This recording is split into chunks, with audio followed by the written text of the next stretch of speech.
মুজাম্মেল, ওই মুজাম্মেল, এদিকে আয়। কি চাচা? তোর লগে কথা আছে। আমার কিছু কাজ আছে, করে দিতে পারবি না? পারুম না কে, কি কাম? ওই যে আমি যে ঘর দিছি, ঘরের চতুর্দিক দিয়ে যে দাঁড় বানছিলাম, এই দাঁড়টা বৃষ্টি পড়ে গেছে গা, এই মাটি গেলে একটু উঠাই দিবি। মাটি কাটতে হইব? ও পারুম, কিন্তু শর্ত আছে। কি শর্ত? মাটি কাটা অনেক কষ্টের কাম। 2 বেলা আমার খাওয়াই দেবো আর টাকা দিতে হইব 500। ঠিক আছে, অসুবিধা নাই, তোরা 500 টাকাই দিব। আর তুই তো 2 বেলা খাওয়ানোর কথা কইছস, তুই হইছস আমার 22টা, তোরে আমি 3 বেলাই খাওয়ান দিব। আর তোরে খাওয়াইলে আমার ফুরাইব না। এই বাসা, 1 কাপ চা দে। দিয়ে দিয়েছে দাদা। এই যে তেল 2 কাপের দাম দিয়ে যাও। কালকে সকাল সকাল আয় পড়িস। ঠিক আছে, আয় পারুম না। আচ্ছা ভাই, ও চা কেমনে বানাও?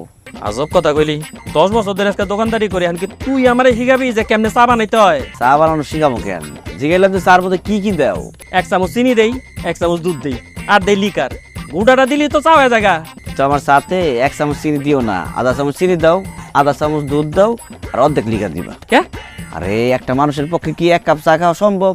এই যে দেখো, চাচা কিন্তু পুরোটা খাইতে পারো নাই, শুধু শুধু নষ্ট করছে। আমি এটা নষ্ট করতে চাই না। আমি অর্ধেক আইসে খাবো আর অর্ধেক কালকে খাই যাবো। আজব একটা কথা কইলি রে, 1 কাপ চা খাওন যায় না? তোর মতো শেষরা আমি আমার এই জীবনে কোনোদিন দেখি নাই, আর দেহুম কিনা সন্দেহ আছে। চা পুরাটা বানাই দিমু, খাইলে খাবি আর নাইলে বাকিটা হালাই দিবি, ঠিক আছে? না, আমার চা আমি খাবো না, আমার টাকা ফেরত দাও। এমন ভাবে কথা কইতাছস মনে জানে নিজের পকেট থেকে টাকাটা দিয়া তুই চা খাইতাছস। শেষটা জানি কোনকার। আরে আমি 1 কাপ চা খাওয়া পারো না, তুমি জোর করতেছো কেন? আর যাই হোক, তোমার দোকানে চাই খাবো না। চাচা যে টাকা দিচ্ছে ওই টাকা ফেরত দাও। তোর আমি চা বানাই দিমু, তুই চাটা খা। কালকে আইয়া আমার কাছ থেকে আরেক কাপ চা খাই যাইস, তোর কোনো টাকা পয়সা কিছু দেওয়া লাগবে না, ঠিক আছে? ঠিক আছে, তাহলে আজকে বানানো লাগবো না, কালকে একটা খামো, পরশু দিনে আরেকটা খামো, মনে রেখে কিন্তু।